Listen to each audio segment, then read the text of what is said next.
Have you got an itch for a manga that has Death Note vibes of clashing minds and these powerful tools that people have that are far beyond their capabilities or ability to understand that they never really should have gotten their hands on? Well, if you do, then you're in luck, because there's a manga right now that has just started in Shonen Jump called Super Smartphone. There are currently, as of recording, only 3 chapters. The 3rd chapter came out yesterday as you're watching this, and it's pretty damn good. And like I said, it gives off Death Note vibes. But first, let's get into the plot. So, Super Smartphone is a story about this kid called Q. He's, well, clearly very smart from the initial impression we get of him, albeit his grades wouldn't reflect that, as he's just passing all of his tests. However, by just passing, he is passing with exactly 60 marks and not answering most of the test, because he can't be asked, and he finds it more fun to just try and get as close to 60 as physically possible while trying to guess how much each question is worth. So, he's a lazy piece of shit that is wasting his intelligence, which his friend Yuika is more than happy to call him out on. Our main character also had a brother who went missing a handful of years ago, and at the start of the story there is a news report of a girl that has been kidnapped in a similar way to his brother, and so it puts him in a little bit of a sour mood. He goes home, and in his bag is this mysterious object. It's a smartphone, albeit it's got this, well, what looks like a complete rip-off of Google on it, called Goo, or GGG, as I'll be calling it for future reference, because good Christ, I hate what it's called.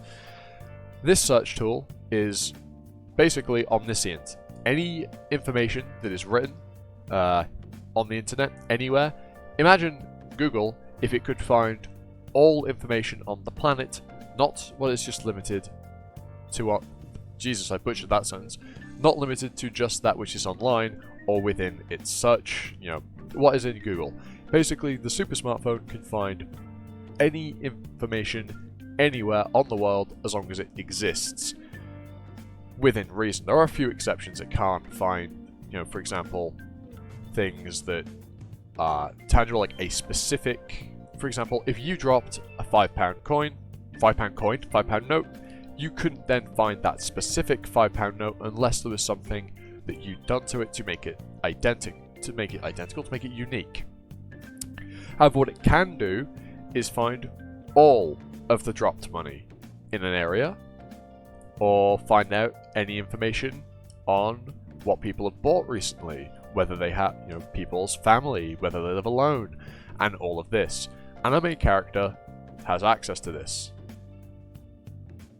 Now, as you can imagine, this has pretty broad implications. He does, as you might have guessed, solve the case of the girl being kidnapped and saves her, albeit anonymously, because, as it turns out, the Super Smartphone has some rules, similar to that of the Death Note, albeit they're nowhere near as extreme.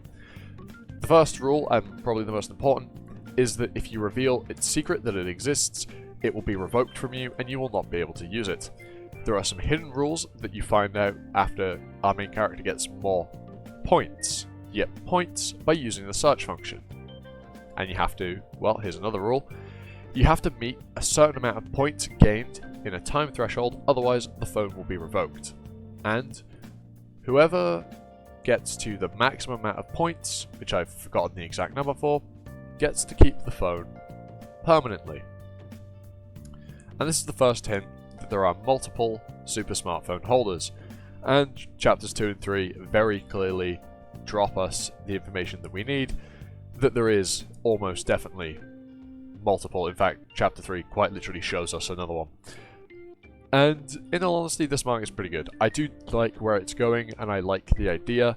It could definitely be, a big brain psychological clash type thing between multiple people. You'll probably end up having some people that aren't the smartest with the Super Smartphone, but maybe there's a screening process, and all the people that have it are actually relatively smart and will use it in some way or another. Because it also gives me Eden of the East vibes, which is a really good show. If you haven't watched it, I recommend it.